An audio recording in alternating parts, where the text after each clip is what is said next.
Om Shanti. Good morning.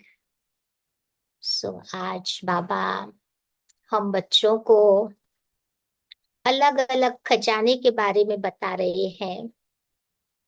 वो कहावत आपने सुनी होगी, कारून का खजाना। वो टर्म आपने सुना होगा। तो कारून एक मुस्लिम राजा था, जिसका कुरान में बहुत सारा गायन है। कहते हैं कि अल्लाह की कृपा से उसको भगवान की ओर से बहुत सारे खजाने प्राप्त हुए थे, परंतु वो बहुत एरोगेंट था, अहंकारी था। अपनी अहंकारिता के कारण उसने जो भी भगवान से खजाने प्राप्त हुए थे, उन सारे खजाने को गवा दिया। हमारे हिंदू धर्म में कुबेर का नाम आपने सुना होगा। कुबेर के पास भी 9 निधियां और अष्ट शक्तियां रहती थी। कुबेर कौन था? रावण का भाई था। तो उसके पास भी सारे खजाने भरपूर थे। तो आज देखते हैं कौन सी वो 9 निधियां, यानी 9 प्रकार के खजाने और अष्ट शक्तियां उन लोगों के पास थी, जो बाबा हम बच्चों को वो सारे खजानों का इस समय अनुभव कराते हैं। तो सोचो कौन कौन से 9 खजाने हमें बाबा के द्वारा प्राप्त हुए हैं। तो बाबा कहते सबसे पहला खजाना वो है ज्ञान का खजाना। ज्ञान अर्थात समझ, अंडरस्टैंडिंग। ज्ञान अर्थात नॉलेज। ज्ञान अर्थात light, which gives us lot of might. ज्ञान दर्पण का काम भी करता है। ज्ञान रूपी दर्पण में अपने आप को अच्छी तरह हम देख सकते हैं। ज्ञान एक वेपन का भी काम करता है, शस्त्र का, जिसके द्वारा हम माया को दूर से ही भगा सकते हैं। ज्ञान अर्थात आत्मा की समझ, परमात्मा की समझ, सृष्टि चक्र की समझ, कर्म की फिलॉसफी को जानना, अपने 84 जन्मों को जानना। तो ऐसा ज्ञान का बेहद का खजाना बाबा ने इस समय हम आत्माओं को दिया है। फिर है गुणों का खजाना। गुण कितने, 36 गुणों की लिस्ट हमारे पास है। तो बाबा आकर के इस समय सारे गुणों का हमें अपने जीवन में योग के द्वारा कैसे अनुभव करना है, ये युक्ति बाबा हमें सिखाते हैं। देवताओं की महिमा करते हुए भी क्या कहते हैं? देवताएं सर्व गुण संपन्न थे, 16 कला संपूर्ण थे। तो ऐसे सर्व गुणों का अनुभव बाबा इस समय करवा रहे हैं। फिर है शक्तियों का खजाना। जो 8 पावर्स के चित्र में हम देखते हैं ना, कितनी शक्तियां बताई है। उसमें तो 8 ही शक्तियां बताई है, लेकिन उससे भी ज्यादा कई गुना शक्तियों का बाबा हमें इस समय अनुभव कराते हैं। क्योंकि ये सारी शक्तियां अगर हमारे जीवन में है, तो लाइफ हमारा थोड़ा एंजॉयबल, इंटरेस्टिंग बन जाता है। देवताओं को भी अष्टभुजाधारी कहते हैं। तो ये अष्टभुजा वास्तव में अष्ट शक्तियों की यादगार है। फिर बाबा के द्वारा हमें समय का भी खजाना मिला है। वर्तमान समय बहुत बहुत वैल्यूएबल है। देखो, सृष्टि चक्र के अंत का समय चल रहा है। तो बाबा धरती पर आए संगम युग में, सृष्टि के अंत के समय, और हम बाबा के बच्चे बाबा के पास आए संगम के भी अंत के समय में। तो वैसे देखा जाए तो हमारे पास बहुत कम समय है। तो बाबा कहते संगम का एक एक सेकंड बहुत बहुत वैल्यूएबल है। वो वेस्ट न करके हमें उसको बेस्ट बनाना है। कहते ना, time and tide never ever waits for anyone. आज का इंसान समय का इंतजार करते हुए खड़ा हो जाता है, लेकिन समय किसी के लिए नहीं रुकता है, चलता ही जाता है। तो वर्तमान समय, समय की गति बहुत फास्ट हो रही है। लोग, दुनिया वाले भी ये बात रियलाइज कर रहे हैं कि अभी अभी क्रिसमस थी, अभी फिर आने वाली है। या तो यही सृष्टि का चक्र एंड में फास्ट फास्ट घूम रहा है। तो हमें भी समय के साथ कॉम्प्रोमाइज करके चलना पड़ेगा, नहीं तो समय आगे निकल जाएगा, हम पीछे रह जाएंगे। तो समय के साथ ताल मिला करके चलने में ही बाबा कहते हैं हमारा कल्याण है। फिर बाबा से मिलता है खुशी का खजाना। खुशी ब्राह्मण जीवन का श्वास है। अगर खुशी नहीं तो जीवन नहीं। बाबा कहते अगर शरीर भी छोड़ना पड़े भले छोड़ देवे, लेकिन हमारे जीवन की वो खुशी नहीं जानी चाहिए। हमारा खुशनुमा चेहरा देख करके लोग भी खुश हो जाते हैं। तो ये सबसे बड़ी सेवा है, किसी आत्मा को खुश करना, खुशी का दान देना। तो ऐसा खुशी का खजाने का भी बाबा अनुभव करा रहे हैं। फिर है दुआओं का खजाना। अभी वर्तमान समय है, हर आत्मा के दिल की दुआओं को मुझे बटोरते जाना है। जितना जितना दुआओं का स्टॉक मेरा अच्छा रहेगा, उतना उतना बाबा कहते हैं आत्मा को बीमारी के समय बहुत ताकत मिल जाती है। यही दुआएं हमारी बीमारी के समय बहुत रक्षा करती है।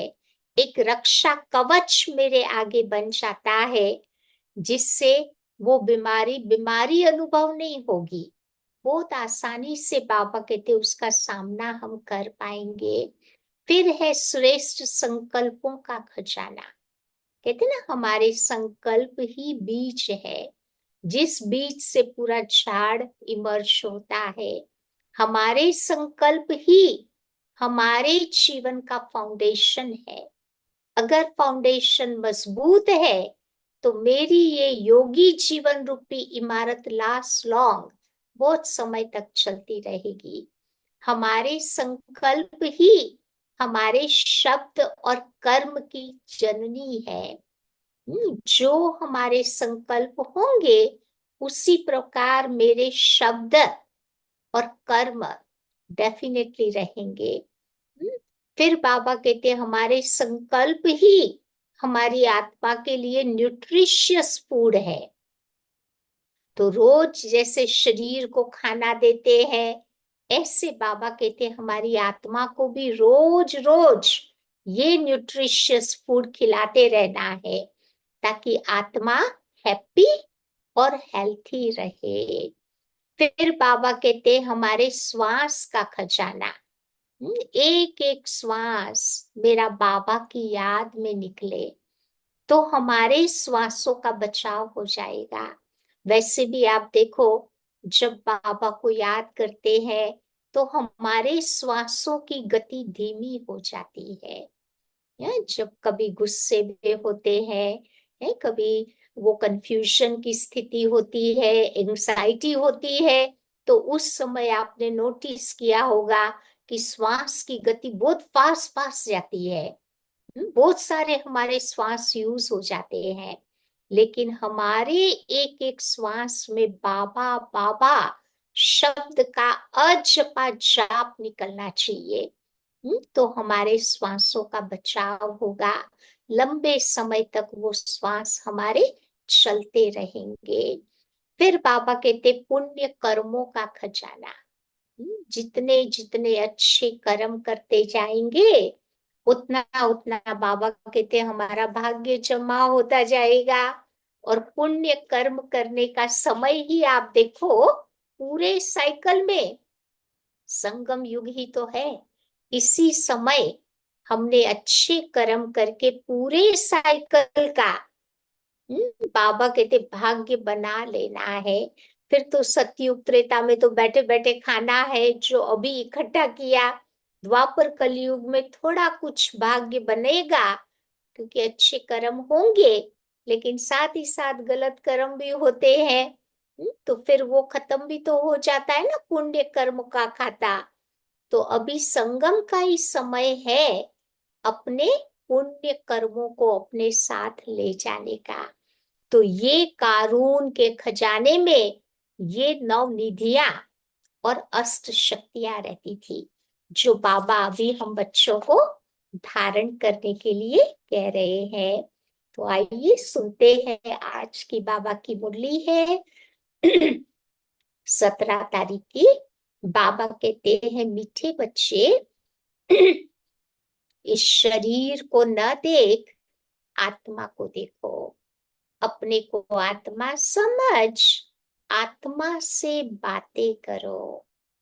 इस अवस्था को जमाना है, यही तो ऊंची मंजिल है। सोल कॉन्शियस बनना बहुत ऊंची मंजिल है, जो बाबा हमें ले जाते हैं उस मंजिल पर। प्रश्न, तुम बच्चे बाप के साथ अपने घर कब जाएंगे? परम धाम अपने घर कब जाएंगे? ऐसे बाबा नहीं ले जाएगा, थोड़ी मेहनत तो करनी पड़ेगी ना। तो बाबा कहते हैं, जब अपवित्रता की मात्रा रिंचक भी नहीं रहेगी, थोड़ी भी इम्प्यूरिटी नहीं होगी, एकदम आत्मा प्योर बन गई, तो अपने घर जा सकेगी। जैसे बाबा प्योर है, ऐसे तुम बच्चे भी प्योर बनेंगे, तब अपने घर जा सकेंगे। अभी तुम बच्चे बाबा के सन्मुख हो, ज्ञान सागर से ज्ञान सुन सुनकर जब फुल हो जाएंगे, कंप्लीट हो जाएंगे, बाबा को नॉलेज से खाली कर देंगे, फिर वो शांत हो जाएंगे और तुम बच्चे शांति धाम में चले जाएंगे। बाबा से हम बच्चे सारी नॉलेज को प्राप्त कर लेंगे। या तभी तो वो गायन है ना शास्त्रों में, चिड़ियों ने सागर को हप कर लिया, ज्ञान सागर के ज्ञान को अपने में समा लिया। तो तब फिर वहां ज्ञान टपकना बंद हो जाता। फिर सतयुग में तो ज्ञान की आवश्यकता नहीं है, सब कुछ दे दिया बाबा ने। फिर उनका पार्ट है साइलेंस का। पूरे सृष्टि चक्र में आप देखो, संगम युग पर ही बाबा ज्ञान देता है। तो वो ज्ञान के संस्कार कुछ न कुछ कलयुग अंत तक भी चलते रहते हैं, क्योंकि ज्ञान सागर का वो ज्ञान था। ओम शांति। शिव भगवान उवाच, जब शिव भगवान उवाच कहा जाता है, तो समझ जाना चाहिए कि एक शिव ही भगवान व परम पिता है। उनको ही तुम बच्चे याद करते हो। परिचय मिला है रचता बाप से, तो ये तो जरूर है नंबरवार पुरुषार्थ अनुसार उनको ही याद करते होंगे। सब देखो एक रस बाबा को याद नहीं कर सकते हैं। कोई बच्चे कैसे याद करते, तो कोई कैसे याद करते। सब बच्चों की एक रस याद नहीं होती। तो ये बहुत सूक्ष्म बात है। अपने को आत्मा समझ, दूसरे को भी आत्मा समझे। ये अवस्था जमाने में टाइम लगता है। वो मनुष्य लोग तो कुछ भी नहीं जानते, और न जानने के कारण बाबा को सर्वव्यापी कह देते। जिस प्रकार तुम बच्चे अपने को आत्मा समझते हो, बाबा को याद करते हो, ऐसे कोई बाबा को याद नहीं कर सकते। दुनिया में ज्ञान ही नहीं है तो कैसे याद करेंगे। कोई भी आत्मा का योग बाबा के साथ है नहीं। ये बातें बहुत गुह्य भी है, तो साथ साथ महीन भी है। बहुत बहुत बाबा कहते सचल भी है। अपने को आत्मा समझ, बाबा को याद करना है। कहते भी है कि हम भाई भाई है, तो आत्मा को ही देखना चाहिए ना, शरीर को नहीं देखना चाहिए। ये बहुत बड़ी मंजिल है, बहुत है जो बाबा को कभी याद नहीं करते होंगे। आत्मा पर ही तो मैल चढ़ती है ना, शरीर पर मैल नहीं चढ़ती, आत्मा पर विकारों की मैल चढ़ती है। तो मुख्य आत्मा की ही बात है। आत्मा ही अब तमो प्रधान बनी, जो सतो प्रधान थी। ये आत्मा में ज्ञान है, ज्ञान का सागर एक परम पिता परमात्मा है। तुम बच्चे अपने को ज्ञान सागर नहीं कहेंगे। सागर तो एक ही होता है ना, गॉड इज वन। आत्माएं ज्ञान सागर नहीं होती, ज्ञान स्वरूप जरूर होती। तुम जानते हो, हमको बाबा से पूरा पूरा ज्ञान लेना है। वो अपने पास रख करके क्या करेंगे, बाबा तो आया ही है देने के लिए, तो पूरा पूरा ज्ञान ले लेना है। अविनाशी ज्ञान रत्नों का धन तो बच्चों को ही देना है ना। बच्चे नंबरवार पुरुषार्थ अनुसार इस ज्ञान को उठाते हैं। जो बच्चे जास्ती ज्ञान धारण करते, वो बाबा की अच्छी सर्विस कर सकते, क्योंकि अंदर में ज्ञान ही भरा हुआ है। तो डेफिनेटली वो दूसरों को देने का काम करेंगे। बाबा को भी ज्ञान सागर कहा जाता। वो भी आत्मा, तुम भी आत्मा।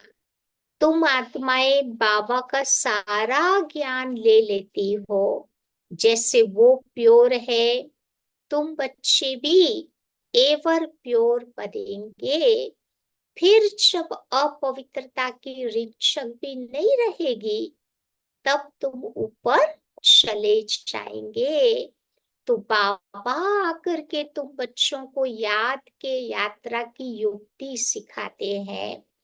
ये तो तुम जानते हो कि सारा दिन तो बाबा की याद नहीं रहती। यहाँ तुम बच्चों को बाबा सन्मुख बैठ समझाते हैं, और बच्चे भी सन्मुख नहीं सुनते। कोई कोई सुनते, कोई कोई नहीं सुनते, कोई मुरली पढ़ते हैं, लेकिन यहाँ पर तो तुम बच्चे सन्मुख सुनते हैं। बाबा मधुबन की बात करते हैं कि वहां जाते हैं तो बाबा के सामने बैठ के सुनते हैं ना मुरली।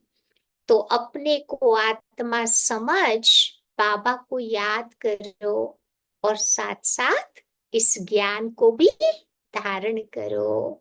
हमको बाबा जैसा संपूर्ण ज्ञान का सागर बनना है। फुल नॉलेज समझ जाएंगे, तो जैसे कि बाप को नॉलेज से हम खाली कर देंगे। सारा ज्ञान बाबा दे देगा, मतलब बाबा को ज्ञान से खाली कर देंगे, फिर वो शांत हो जाएंगे। ऐसे नहीं कि उनके अंदर भी कोई ज्ञान टपकता होगा।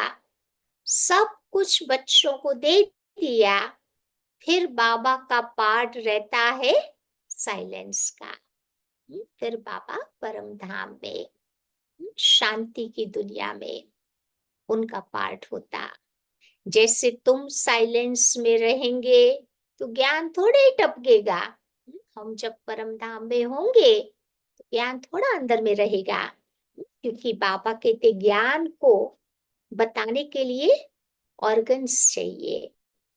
तो बाबा भी जब शरीर में प्रवेश करते हैं, तब भी ये ज्ञान टपकता है।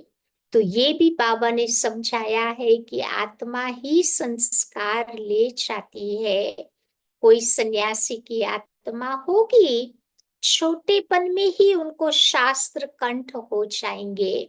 देखते ना, कई बार बच्चे जन्मते हैं छोटेपन में ही, बहुत अच्छी तरह संस्कृत बोल लेते हैं, शास्त्रों का ज्ञान उनको होता है। तो यही बताता है कि गए जन्म में वो आत्मा शास्त्रों को कंठ करके शरीर छोड़ा है, तो वो संस्कार आत्मा ले जाती है। फिर उनका नाम बोध हो जाता है, अब तुम बच्चे आए हो नई दुनिया में जाने के लिए। वहां तो ज्ञान के संस्कार नहीं ले जा सकते। ये जो ज्ञान बाबा अभी सुना रहे हैं, सतयुग में उसकी आवश्यकता नहीं है। फिर ये संस्कार तुम्हारे मर्ज हो जाएंगे। बाकी आत्मा को अपनी सीट लेनी है नंबर बार पुरुषार्थ अनुसार। फिर तुम्हारे शरीरों पर नाम पड़ते हैं। शिव बाबा तो है ही निराकार, कहते हैं कि बच्चे मैं भी इन ऑर्गन्स का लोन लेता हूँ। वो तो सिर्फ सुनाते ही आते हैं, वो कोई का ज्ञान सुनेंगे नहीं, क्योंकि स्वयं ज्ञान सागर है ना। बाबा तो मुख के द्वारा ही ये मुख्य काम करते हैं। कौन सा मुख्य काम बाबा करते हैं? तो बाबा आते हैं सब बच्चों को रास्ता बताने के लिए। अपने घर का, अपनी राजधानी का, दोनों रास्ते भूल गए थे। तो अभी बाबा आकर के वो हमें बता रहे हैं। बाकी सुनकर क्या करेंगे? वो तो सदैव सुनाते ही रहते हैं कि ऐसे ऐसे करो। सारे झाड़ का राज भी बाबा ने समझाया है। झाड़, कल्प वृक्ष कहते ना, तो कैसे बाबा कहते ये झाड़ की वृद्धि होती है, कैसे झाड़ खत्म होता, वो भी बाबा ने समझाया है। तुम बच्चों की बुद्धि में है कि नई दुनिया बहुत छोटी होगी।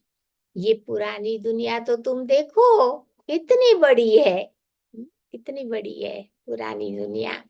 सारी दुनिया में कितनी लाइट जलती है। 5 कॉन्टिनेंट में आप देखो कितनी लाइट जलती है। लाइट के द्वारा क्या क्या होता। वहां तो दुनिया भी छोटी, लाइट भी छोटी थोड़ी होगी, जैसे एक छोटा सा गांव होगा। अभी तो कितने बड़े बड़े गांव है, वहां इतने नहीं होंगे। थोड़े मुख्य मुख्य अच्छे रास्ते होंगे। 5 तत्व भी वहां पर सतो प्रधान होंगे। बाबा सतयुग की बात कर रहे हैं। वहां बाबा कहते ये तत्व भी कभी चंचलता नहीं करते। कभी ज्यादा गर्मी, ज्यादा ठंडी, ज्यादा बारिश, ऐसा नहीं होता। क्योंकि मनुष्य आत्माएं, देव आत्माएं बहुत सिद्धांतवादी होते हैं। सिद्धांत अनुसार चलते हैं, मर्यादा अनुसार चलते। तभी तो बाबा कहते प्रकृति भी तो उनका रिफ्लेक्शन है। प्रकृति भी अपनी मर्यादा को नहीं छोड़ती। तभी तो उसका नाम है ही हेवन। आगे चल करके जितना तुम बच्चे नजदीक आते रहेंगे, उतना वृद्धि को पाते रहेंगे। तो बाबा भी साक्षात्कार कराते हैं। फिर उस समय लड़ाई में भी लश्कर की अथवा एरोप्लेन आदि की दरकार नहीं रहेगी। वो तो कहते हैं हम यहाँ बैठे बैठे सब कुछ खत्म कर देंगे। आजकल मॉडर्न साइंस के द्वारा क्या नहीं कर सकते, खाली स्विच ऑन ही करो, फटाफट फटाकड़े फूटते रहेंगे। फिर बाबा कहते ये एरोप्लेन आदि थोड़े काम में आएंगे। फिर ये चंद्रमा आदि में प्लॉट देखने भी नहीं जाएंगे। कहते ना कई लोग दुनिया में, जब यहाँ विनाश शुरू हो जाएगा तो हम चले जाएंगे चंद्रमा में। वहां पर तो विनाश होगा नहीं। लेकिन बाबा कहते ये है साइंस का फालतू घमंड। एरोगेंस है साइंस का। कितना शो कर रहे हैं, ज्ञान में कितनी साइलेंस है। इसको ईश्वरीय देन कहते हैं। साइंस में तो तुम देखो हंगामा ही हंगामा है। कितने सारे प्रॉब्लम्स है, कहाँ कुछ होता, कहाँ कुछ होता। कोशिश करते, अभी भी देखो वो अंतरिक्ष में फंसे पड़े हैं ना, बेच तो दिया, अभी लाने की झंझट है। तो ये है साइलेंस साइंस में बाबा कहते कुछ गारंटी नहीं होती है। तो बाबा कहते वो तो शांति को तो जानते ही नहीं। अभी तुम बच्चे समझते हो कि विश्व में शांति नई दुनिया में थी, उसको कहा जाता है सुख धाम।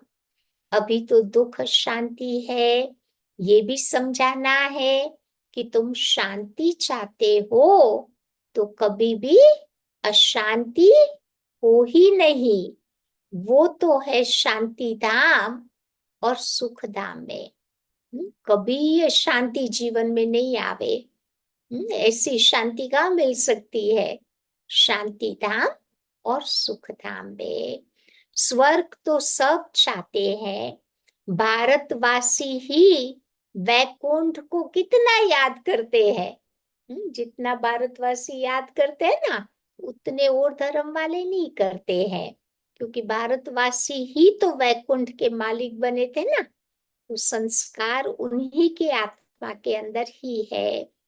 तो बाबा कहते सुख को भी तुम याद करते हो, इसीलिए पुकारते हो कि बाबा हमें दुख से आकर के लिबरेट करो। आत्माएं असल में शांति धाम की रहने वाली थी, ये भी कोई जानते थोड़े है। बाबा समझाते हैं कि तुम बच्चे कितने बेसमझ थे, कब से बेसमझ बने। 16 कला से 12 कला, 14 कला बनते जाते, माना बेसमझ बनते जाते। जैसे जैसे सीढ़ी नीचे उतरते हैं ना, सतयुग के बाद त्रेता, द्वापर, कलयुग, तो ऐसे ऐसे बाबा कहते बेसमझ बनते जाते। अभी तो कोई कला नहीं रही है। कॉन्फ्रेंस भी करते हैं, टॉपिक कौन सा रखते हैं कॉन्फ्रेंस का, कि भाई स्त्रियों को इतना दुख क्यों है। बाबा कहते हैं कि बच्चे दुख तो सारी दुनिया में है, खाली स्त्रियों को नहीं है, सबको दुख है ना, अथाह दुख है। अब विश्व में शांति कैसे हो? अब तो देखो ढेर के ढेर धर्म है, सारे विश्व में शांति तो अब हो न सके। सुख को तो ये लोग जानते नहीं। तुम बच्चियां बैठ समझाएगी कि इस दुनिया में अनेक प्रकार के दुख है, अशांति है। जहां से हम आत्माएं आई है वो है शांति धाम, और जहां ये आदि सनातन देवी देवता धर्म था वो था सुख धाम। जहां आत्माएं रहती उसको शांति धाम कहते हैं, और जहां आदि सनातन देवी देवता धर्म था उसको बाबा कहते स्वर्ग कहते। आदि माना प्राचीन, अब वो तो सतयुग में ही था ना। उस समय तुम देखो सब पवित्र थे, वो है ही निर्विकारी दुनिया, वहां विकार का नाम निशान नहीं था। वो कितना फर्क है। पहले पहले तो निर्विकारी बना चाहिए ना। इसलिए बाबा कहते हैं कि हे मेरे मीठे मीठे बच्चों, अब इस काम पर जीत प्राप्त करो। अपने को आत्मा समझो। अभी आत्मा अपवित्र है तो आत्मा में खाद पड़ी है। तब तो देखो जेवर भी उसके ऐसे ही बनते हैं ना। आत्मा पतित, तो बाबा कहते हैं आजकल के शरीर भी कैसे कैसे है। किसी को कोई डिफेक्ट, कोई को कोई तकलीफ। तो जैसी आत्मा वैसा आत्मा का जेवर। जैसा सोना होता है वैसे ही तो ऑर्नामेंट्स बनते हैं ना। तो आत्मा पवित्र तो शरीर भी पवित्र होगा। उसको वाइसलेस वर्ल्ड कहा जाता। तो वर्ड का मिसाल भी बाबा तुम बच्चों को दे सकते हैं। सारा झाड़ खड़ा है लेकिन उसका फाउंडेशन नहीं है। फाउंडेशन कौन था? देवी देवता धर्म, वही नहीं है। अब बिना फाउंडेशन के झाड़ कितना समय तक खड़ा रहेगा? कभी भी खत्म हो सकता है ना। तो मैं आया हूं मनुष्य को देवता बनाने, 84 जन्म भी मनुष्य लेते हैं, सीढ़ी भी दिखानी है कि तमो प्रधान बनते हैं तो अपने को हिंदू कह देते हैं। द्वापर युग में देवी देवताओं ने गलत पाथ चूज किया, फिर देवी देवता जैसे कोई लक्षण नहीं रहे तो अपने को देवता तो कहला नहीं सकते थे, फिर हिंदू कह दिया। तो यही भारत पवित्र था, अभी अपवित्र है, तो अपने को हिंदू कहलाते हैं। बाकी हिंदू धर्म कोई ने स्थापन नहीं किया, क्योंकि भारत का नाम था ना, हिंदुस्तान पड़ा, मुसलमान आए तो इन्होंने हिंदुस्तान नाम दिया। तो हिंदुस्तान में रहने के कारण बोल दिया हमारा धर्म हिंदू है। जैसे कोई अमेरिका में रहे कह दे हमारा धर्म अमेरिका है, वो तो धर्म का नाम थोड़ा हुआ, देश का नाम हुआ ना। तो मुसलमानों ने भारत का नाम हिंदुस्तान रखा, फिर अंग्रेज आए, इन्होंने भारत का नाम इंडिया रखा, या बट असल हमारा नाम था भारत। तभी तो आज देखो मोदी जी ट्राई कर रहे हैं ना, भारत शब्द यूज करते हैं, भारत मंडपम, जो बड़ा हॉल बनाया है दिल्ली में, उसका नाम यही दिया है। तो बाबा कहते हैं आजकल देखो लोग टाइम भी नहीं देते हैं, समझने के लिए टाइम नहीं देते हैं। कहते हैं तो क्या कहते हैं कि भाई हमारे पास टाइम ही नहीं है, हम तो बहुत बिजी है। तो बाबा कहते कम से कम आधा घंटा दे, तब तो पॉइंट समझाई जाए ना। पॉइंट्स तो ढेर है, फिर उनसे मुख्य मुख्य बातें सुनाई जाती है। पढ़ाई में भी जैसे जैसे पढ़ते जाते हैं तो फिर हल्की पढ़ाई, अल्फ और बे आदि थोड़ी याद रहती है, फिर भूल जाती है। आगे की बारी बारी चीजें समझते हैं ना, पीछे की बातें छूटती जाती है। तो यहाँ पर भी बाबा कहते ध्यान रखना है। तुमको भी कहेंगे कि अभी तुम्हारा ज्ञान बदल गया है, अरे पढ़ाई में ऊपर चढ़ते जाते हैं तो पहली आगे वाली पढ़ाई भूल जाती है। तो बाबा भी कहते हैं हम भी तुमको रोज नई नई बातें सुनाते हैं, पहले तुम्हारी पढ़ाई बहुत हल्की थी, अब बाबा गुह्य गुह्य बातें सुनाते हैं। पहले जब बाबा के पास आए थे ना शुरू शुरू में, तो उस समय बाबा बहुत बेसिक बातें समझाते थे। अब धीरे धीरे बाबा गुह्य बातें, सटल बातें समझाते हैं। तो बाबा है ज्ञान का सागर, सुनाते सुनाते फिर पिछाड़ी में दो ही अक्षर बाबा कह देते हैं। कौन से दो अक्षर? सारे ज्ञान का सार दो अक्षर में है, अल्फ और बे। अल्फ माना बाबा, बे माना बादशाही। अपनी नई दुनिया को याद करो। तो इतना सिर्फ समझाओ तो ठीक है, जो जास्ती ज्ञान धारण नहीं कर सकते फिर वो ऊंच पद भी नहीं पा सकते, फिर पास भी तो ऑनर भी ना हो सके, कर्मातीत अवस्था को पा न सके। तो इसमें बाबा कहते बड़ी मेहनत चाहिए, याद की भी तो मेहनत है ना, ज्ञान को धारण करने में भी मेहनत है। अगर दोनों में सब होशियार हो जाए सो तो हो न सके, क्योंकि राजधानी स्थापन हो रही है, नंबरवार स्टेटस होते हैं ना, तो यहाँ बाबा कहते पुरुषार्थ भी हर एक का नंबरवार होता है। तो बाबा कहते इस गीता पाठशाला की यही तो एम ऑब्जेक्ट है, नारायण बनना।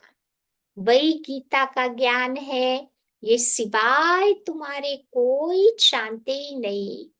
अभी है कब्रिस्तान, फिर धीरे धीरे वो परिस्तान होने वाला है। सतयुग में दिल्ली ही कैपिटल होगी, तो उस समय भारत को कहा जाएगा परिस्तान। अभी तुम्हें ज्ञान चिता पर बैठ पुजारी से पूज्य जरूर बनना है। साइंस वाले भी कितने होशियार होते जाते हैं, इन्वेंशन निकालते ही रहते हैं। भारतवासी हर बात का अक्कल वहां से सीख करके आते हैं। क्योंकि ये जो अंग्रेज है ना, द्वापर युग के बाद नीचे उतरे हैं ना, तो उनकी बुद्धि बाबा कहते थोड़ी अच्छी है। तो भारतवासी उनसे अक्कल सीखते हैं। वो भी पिछाड़ी में आएंगे तो इतना ज्ञान उठा नहीं पाएंगे। फिर वहां भी आकर के ये इंजीनियरिंग आदि का काम करेंगे। जो मॉडर्न टेक्नोलॉजी है ना, तो वो बाबा कहते जो सिखाते हैं वो साइंटिस्ट अंत में बाबा के पास आएंगे। तो फिर वहां जाकर के वो काम करेंगे।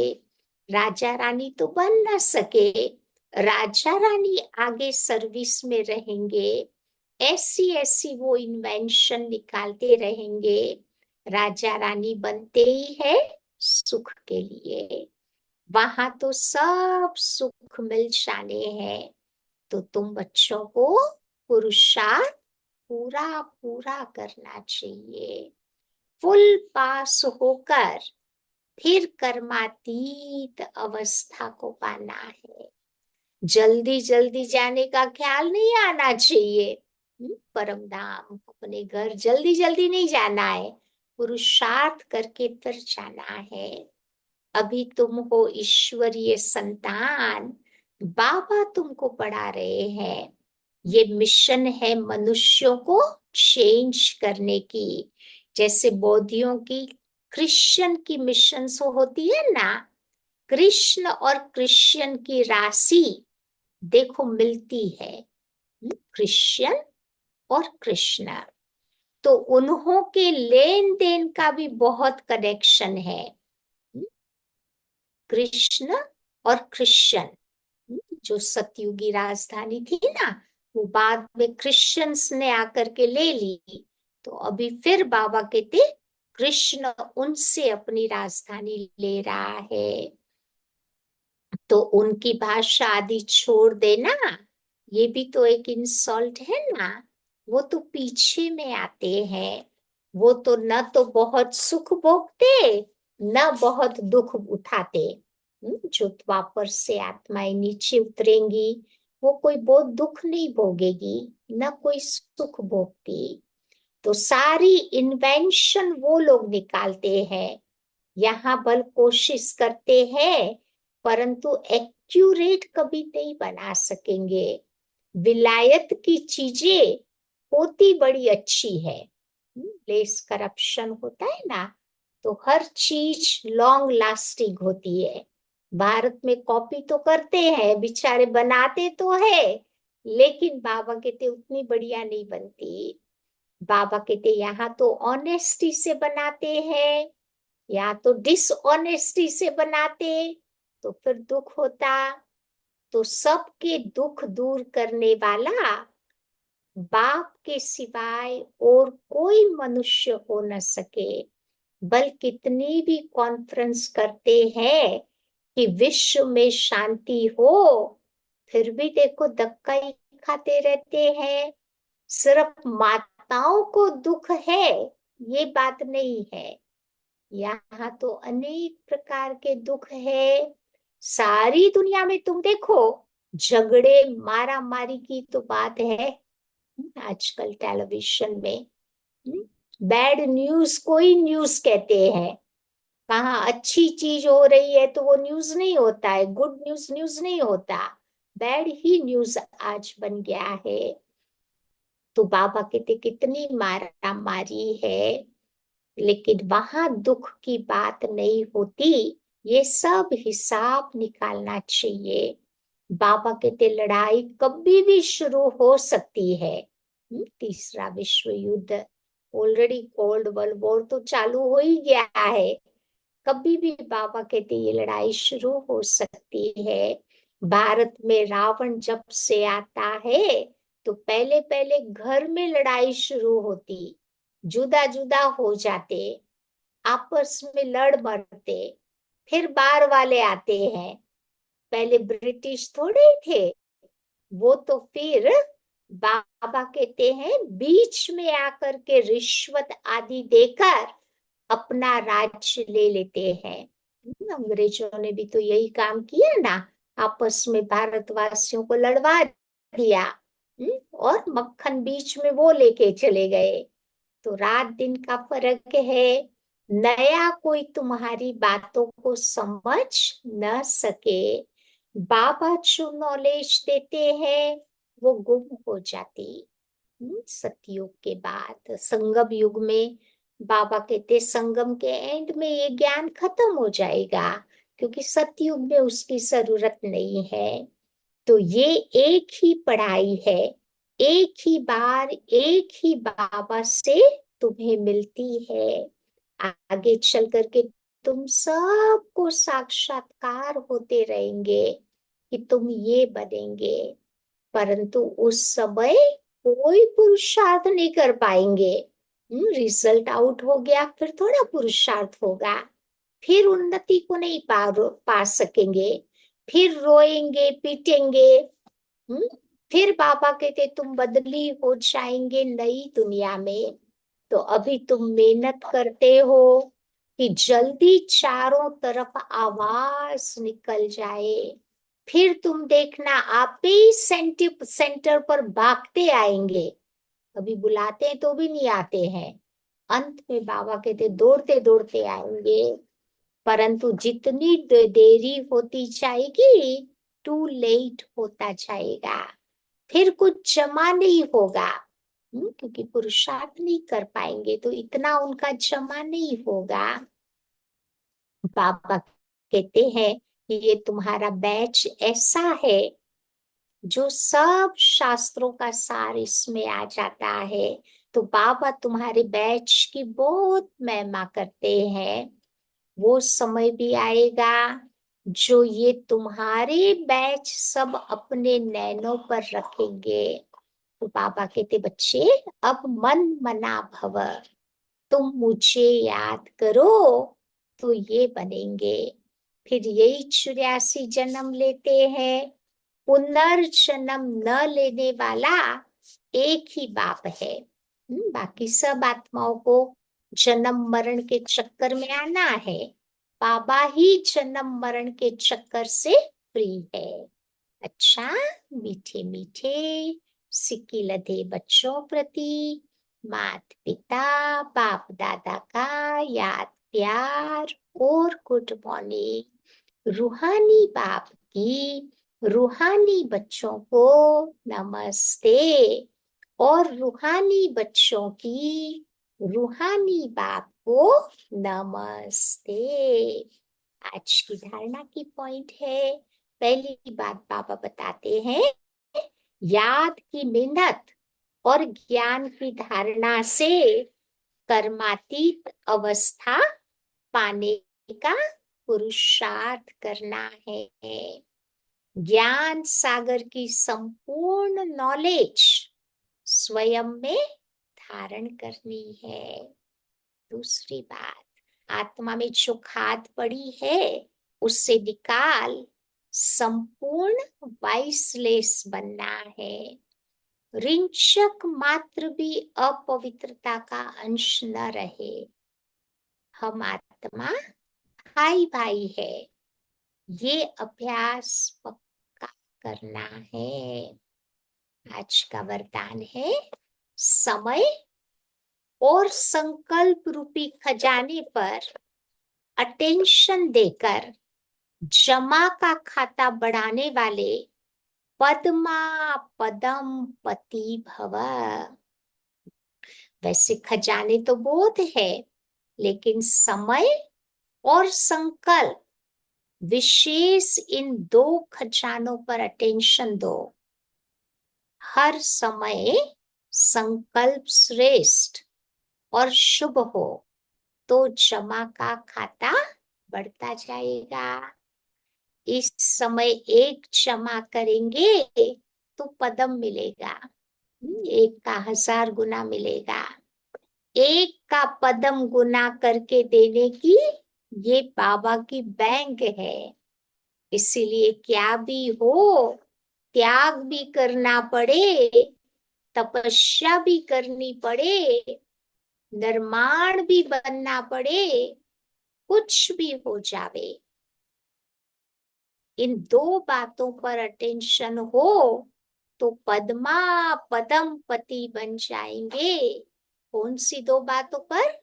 एक तो संकल्प का खजाना और समय का खजाना हमारा वेस्ट नहीं जावे। स्लोगन, मनोबल से सेवा करो तो उसकी प्रारब्ध कई गुना ज्यादा मिलेगी। विल पावर, मनोबल से बाबा कहते सेवा करो तो उसकी ताकत बहुत मिलेगी। आइए आज की अव्यक्ति पॉइंट है, स्वयं के सर्व खजानों को अन्य आत्माओं के प्रति दान देना, यही है परोपकार करना। देखा ना बिगनिंग में बाबा से 9 निधियां 9 खजाने मिल रहे हैं ना, उसका दान करना यही परोपकार है। ऐसे परोपकारी स्वयं को सर्व खजानों से संपन्न बेगमपुर का बादशाह अनुभव करेंगे। कि जीवन में कोई गम दुख शांति नहीं होगी। उनके संकल्प में भी गम के संस्कार इमर्ज नहीं हो सकते। तो इसके लिए वृत्ति से भी मैंपन का त्याग हो। स्मृति में सदैव बाप और दादा रहे, मुख पर यही बोल हो, तब विश्वपति बन विश्व की सर्विस कर सकेंगे। तो कितनी बातें बाबा ने बोला है, मैंपन का त्याग करो। एक बाबा ही बुद्धि में होगा तो बाबा कहते हैं ऐसी बाबा की सेवा करने के निमित्त बन जाएंगे। समझा? तो आज सारा दिन देखना, जहां पर भी जब भी चांस मिले तो बाबा से प्राप्त इन खजानों को देने का काम करेंगे। चलो बाबा के पास चलते हैं। कल गुरुवार है तो यहाँ पर 5:30 बजे भोग लगेगा, 5:15 मुरली 5:30 शुरू हो जाएगी। तो कल मुरली वेलिंगटन से होगी, हिंदी मुरली। कल मैं इंग्लिश मुरली पढ़ूंगी। ठीक है, तो चलो बाबा के पास चलते हैं।